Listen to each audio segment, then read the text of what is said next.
Hello everyone, welcome back to my channel. আমি কৃত্তিকা। এখন ঘড়িতে সময় দুপুর 1টা বা 1:30। আমরা 3জন স্নান করে রেডি হয়ে যাচ্ছি আমার এক বন্ধুর ছেলের উপনয়নে। অনুষ্ঠানটা যেখানে হচ্ছে আমাদের বাড়ি থেকে সেটা 0.5 ঘন্টা মতো সময় লাগে। ছোট থেকেই দীপ আর আমি একই ব্যাচে টিউশন পড়তাম। 3-4টে ব্যাচ আমাদের একই ছিল, ক্লাস 10 অবধি। 11-এর পর থেকে যেহেতু সায়েন্স আর আর্টস আলাদা হয়ে যায়, তাই আমাদের টিউশন ব্যাচগুলো আলাদা হয়ে গিয়েছিল। কমন ছিল শুধু বাংলা আর ইংরাজি, ওই দুটো ব্যাচ একসাথে পড়তে যেতাম। এই হলো অগ্নিভ, যার আজ উপনয়ন। ইনি ওর মা অনন্যা, আমাদের ছোটবেলার বান্ধবী। ওর বাড়ি আর আমার শ্বশুর বাড়ি একই পাড়ায়। এই হলো ভাস্কর দা, অগ্নিভর বাবা। ওদের দুজনকে একসাথে পাওয়া তো খুব মুশকিল, তাই আপাতত শুধু অনন্যার সাথে একটা ছবি তুলে নিলাম, আর তারপরে আমরা একটা গ্রুপ ছবি তুললাম। রনও এইভাবে দাঁড়িয়ে আছে কারণ ও ছবি তুলবে না, অথচ মায়ের কাছেই দাঁড়াতে হবে। ইনি হলেন আমাদের কাকিমা, মানে অনন্যার মা।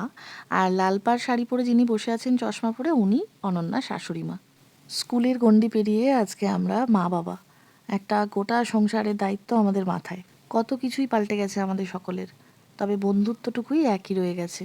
শুধুমাত্র এই অনুষ্ঠানটার জন্যই আমরা বর্ধমান এসেছি। বহুদিন আগে ওরা আমাদের বলে রেখেছিল যে এই সময় করে ছেলের উপনয়ন আসতেই হবে। দিনটাও পড়েছে রবিবার, ছুটির দিন। এইবার ওকে সাজিয়ে গুছিয়ে খেতে দেওয়া হয়েছে। এই খাওয়ারও অনেক নিয়মকানুন আছে। ওই পাশে বসা মাসিমা সব টুকটুক করে ওকে বলে দিচ্ছিল, আরও করছিল। অনন্যার কাছে শুনলাম ও নাকি খেতে খুব ভালোবাসে। এখনকার ছেলেমেয়েদের তো খাওয়া নিয়ে বড় সমস্যা। যে বাচ্চারা সব খায় তাদেরকে খাইয়েও অনেক আনন্দ পাওয়া যায়। রণ যেমন এখনও ঝাল খেতে পারে না। আমরা নিজেরাও অবশ্য বাড়িতে খুব একটা ঝাল খাই না, সেই জন্য ওর অভ্যাসও হয়নি। আজকে ওকে বাড়ি থেকে ভাত খাইয়ে নিয়েই একেবারে এসেছি, কারণ এখানে এসে জানি ও পেট ভরার মতো কিছু খেতে পারবে না। অনুষ্ঠান বাড়িতে খাবার মধ্যে আছে ওর পাঁপড়, আলুর চিপস, পায়েস, মিষ্টি আর আইসক্রিম। আজকেও খেতে বসেছে আইসক্রিমের জন্যই, কিন্তু সেটা তো দেবে একদম লাস্টে। তার আগে ওই আলুর চিপস, পানির পাসিন্দা এইসব দিয়ে কাজ চালাচ্ছে। আজকের ঝাড়াঝাপটা মেনু আর খাবারের স্বাদ দুটোই অসাধারণ ছিল।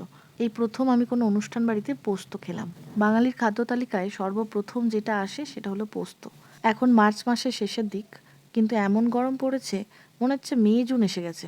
তবে এখানটা হলের মধ্যে পুরোটাই এসি। যেখানে প্রথমে এসে ঢুকলাম ফুল দিয়ে সাজানো ছিল, সেই জায়গাটাও আর এই খাবার জায়গাটাও।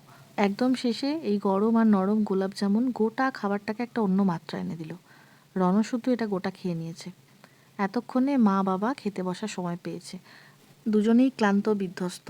হবেই তো, উপনয়ন তো আর একদিনের অনুষ্ঠান নয়, একদম বিয়ের মতোই সব নিয়মকানুন হয়। আজ তাহলে এলাম, আবার দেখা হচ্ছে আমার পরের কোনো ভ্লগে। আপনারা ভালো থাকবেন, সুস্থ থাকবেন। Good night.